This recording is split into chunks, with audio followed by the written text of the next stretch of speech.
بسم اللہ الرحمن الرحیم. السلام علیکم. آج ہم مولا کائنات امیر المومنین علی بن ابی طالب کے علم کے حوالے سے 3 اقوال نہج البلاغہ سے آپ کے سامنے پیش کریں گے، اور پھر ہم کوشش کریں گے کہ وہ بات جو مولا نے آپ کے لیے کہی ہے ہم اس کو آپ تک پہنچائیں اور سمجھا سکیں کہ مولا کائنات نے علم کے بارے میں کیا کیا کہا ہے. پہلا قول، وہ علم بہت بے قدر و قیمت ہے کہ جو زبان تک رہ جائے، اور وہ علم بہت بلند مرتبہ ہے جو اعضاء و جوارح سے نمودار ہو.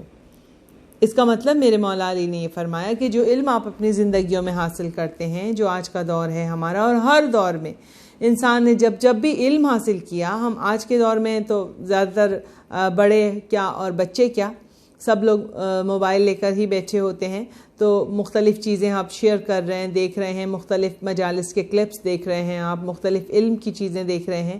تو اگر وہ چیزیں، وہ علم جو آپ سن رہے ہیں مگر اس کو اپنی زندگی میں آپ امپلیمنٹ نہیں کر رہے، اپلائی نہیں کر رہے، اپنی زندگی میں عمل نہیں کر رہے، تو سنے سنائے علم کا کوئی فائدہ نہیں ہے. مولا یہ فرما رہے ہیں، مثال کے طور پر آپ میڈیکل کر رہے ہیں، آپ میڈیکل اسٹوڈنٹ ہیں، آپ نے جو کچھ بھی میڈیکل کی کتابوں میں پڑھا، جس مرض کے بارے میں بھی پڑھا، لیکن اگر آپ تمام چیزوں کو پڑھ کر صرف اپنے زبان تک رکھے ہوئے ہیں اور دماغ تک رکھے ہوئے ہیں، اس کو آپ جو ہے وہ عمل نہیں کر رہے، تو وہ علم آپ کا بیکار ہے. مثال کے طور پہ کسی کو شوگر ہے، اب شوگر کے بارے میں اسے پتہ چل گیا کہ چینی زیادہ نہیں کھانی ہے ورنہ یہ شوگر بڑھ جائے گی.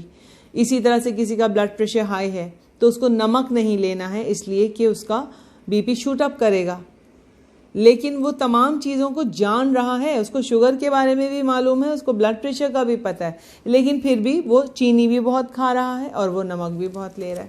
تو اس علم کا آپ کو کیا فائدہ کہ آپ جانتے تو ہیں مگر آپ اس پر عمل نہیں کر رہے، تو یہ چیز آپ کو نقصان پہنچا رہی ہے.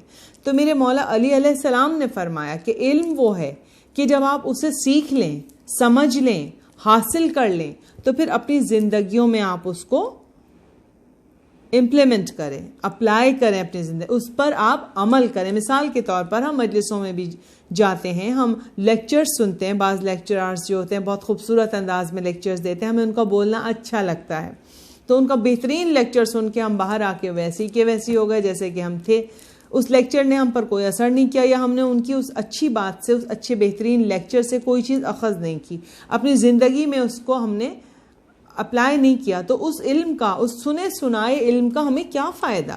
ہم کسی مجلس میں بیٹھ کے کسی بہت بڑے ذاکر کو سن رہے ہیں اور بہت خوبصورت بات وہ کر رہا ہے، مگر اگر ہم نے اس مجلس کو سنا 1-1.5 گھنٹہ بیٹھ کے ہم آ گئے اور گھر میں آ کے ہم ویسے ہی کے ویسے جیسے کہ ہم تھے، تو اس 1-1.5 گھنٹے کی جو ہم نے تقریر سنی اس کا کیا فائدہ جب ہم نے اچھی باتوں کو اپنی زندگی کا حصہ نہیں بنایا؟ جب اپنی زندگی پہ ہم نے، اب ہم بہت سارے اقوال اپنے مولا کے پڑھتے ہیں کہ مثال کے طور پہ جی غصہ حرام ہے، لیکن ہم نے پڑھا ہوا تو ہے، لیکن بھائی غصہ تو کرنا ہے، اور ہر انسان جو ہے بڑا ہو یا بچہ ہو، غصے میں وہ ایک سے بڑھ کے ایک نکلتا چلا جا رہا ہے. اسی طرح ہمارے مولا نے فرمایا رات کو پیاز نہیں کھانا، نقصان دیتا ہے پیاز کھانا، لیکن آپ کے پاس علم ہے کہ یہ مولا کا قول بھی ہے کہ نہیں کھانا پیاز، لیکن جب تک سیلڈ نہیں ہوگا اور پیاز نہیں ہوگا، تو جب تک آپ کا ڈنر کمپلیٹ نہیں ہوگا، آپ رات کو کھانا جو ہے وہ نہیں کھائیں گے جب تک سیلڈ نہیں ہوگا آپ کا، اس میں پیاز بھی ضروری ہے، حالانکہ مولا نے منع بھی کیا ہے.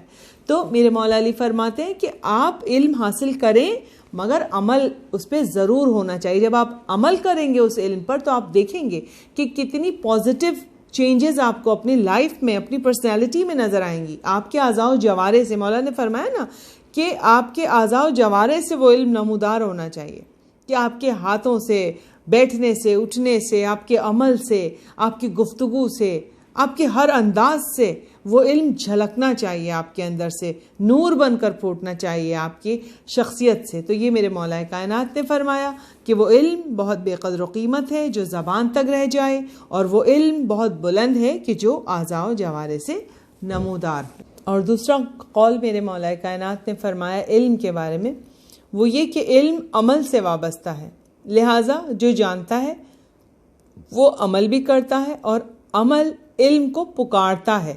اگر وہ لبیک کہتا ہے تو بہتر ہے، ورنہ وہ بھی اس سے رخصت ہو جاتا ہے.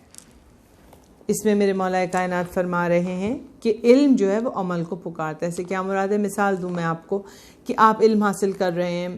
اپنی روزمرہ کی مثال لے لیں کہ ہمارے پاس موبائل ہوتا ہے.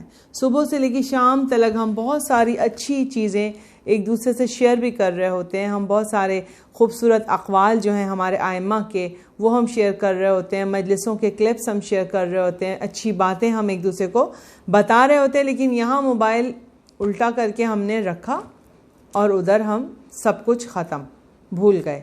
ہم اس پہ عمل نہیں کر رہے ہوتے. حالانکہ علم جو ہے وہ انسان کو مولا فرما رہا ہے پکارتا ہے عمل کے لیے. لیکن اگر انسان اس پہ عمل نہیں کر رہا تو وہ بھی اس سے رخصت ہو جاتا ہے. علم جو آپ کے پاس ہے نا وہ بھی رخصت ہو جاتا ہے. تو علم جو ہے وہ آپ کو عرفان کی منزلوں میں لے جائے گا اگر آپ علم پر عمل کریں گے. مثال کے طور پر مولا کائنات کے اور ائمہ کے ہم بہت سارے قول پڑھ رہے ہیں کہ جی چھوٹا سا ایک میں آپ کو مثال دی کہ جی غصہ نہیں کرنا یا اپنے گھر والوں کے ساتھ نرم مزاجی سے اور پیار محبت سے رہو. لیکن ہم نے پڑھ تو لی کوئی چیز لیکن پھر ہم جب گھر میں آ رہے ہیں وہی ہمارا انداز ہے, وہی غصہ, وہی چیزیں. ہم اپنے آپ کو تبدیل کرنے کی کوشش نہیں کر رہے ہوتے کہ ہم کوئی اچھی بات اگر سن کے آئے ہیں تو اس کو اپنی زندگی میں ہم اس پر عمل کریں, اپنے آپ میں تبدیلی لائیں. حالانکہ علم نوک کر رہا ہوتا ہے, دستک دے رہا ہوتا ہے دل پر, آپ کے نفس پر کہ آپ عمل کی طرف پلٹ کر آئیے. آپ نے جو مجھے سیکھا ہے تو مجھے آپ اپنی زندگی میں اس پر عمل کیجئے. لیکن اگر آپ لبیک نہیں کہیں گے اس نوک کرنے پہ, اس دستک کرنے پہ, اس کے پکارنے پہ آپ لبیک نہیں کہیں گے تو مولا کائنات نے فرمایا پھر وہ بھی رہا سہا جو علم ہے آپ سے رخصت ہو جاتا ہے. تو کتنی خوبصورت بات کہی مولا علی نے. اور تیسرا قول اینڈ کر رہی ہوں آخر میں, ان دونوں قولوں کی ترجمانی کر رہا ہے. وہ یہ کہ علم دو طرح کا ہوتا ہے, ایک وہ کہ جو نفس میں رچ بس جائے اور ایک وہ جو صرف سنا لیا گیا ہو. اور سنایا ہوا علم فائدہ نہیں دیتا جب تک کہ وہ دل میں راسخ نہ ہو جائے. تو مجھے امید ہے کہ مولا کے یہ علم کے حوالے سے اقوال آپ کی سمجھ میں آئے ہوں گے. اور آج سے ہم اور آپ مل کر اپنے بچوں کو بھی بتائیے, ہم سب مل کر یہ عہد کرتے ہیں کہ ہم جو بھی اچھی بات سنیں گے اپنے ائمہ کے حوالے سے, اپنے مولا کے, اپنے دین کے, اپنے مذہب کے یا کسی بھی حوالے سے. علم کی بہت ساری شاخیں ہیں. علم کسی ایک شاخ پر رکا نہیں ہے. فقہ کا بھی علم ہے, علم فلکیات بھی ہے, علم جمادات بھی ہے, نباتات بھی ہے, ہر طرح کا علم ہے. تو علم کی بہت ساری شاخیں ہیں. جہاں سے بھی آپ جو اچھی بات سیکھیں اس کو اپنی زندگی پر امپلیمنٹ کیجئے. آپ کو بہت پازیٹیو چینج محسوس ہوگی اپنی پرسنالٹی میں. روحانیت کی منزلیں طے کریں گے آپ, عرفان کی منزلیں طے کریں گے. آپ کی آنکھوں کے آگے سے حجابات ہٹنا شروع ہو جائیں گے اور آپ کو وہ کچھ حاصل ہوگا جس کا آپ تصور بھی نہیں کر سکتے. اس لیے کہ علم انبیاء کی میراث ہے, علم ائمہ کی میراث ہے, علم اولیاء کی میراث ہے. تو علم حاصل کیجئے عمل کے ساتھ. اگر آپ کو ہمارا یہ سمجھ میں آیا آج کا یہ جو سیشن ہوا ہے تو دعائیں دیجئے گا, اس کو آگے شیئر کیجئے گا اور اس کے ساتھ ہی ہمیں اجازت دیجئے. اللہ حافظ.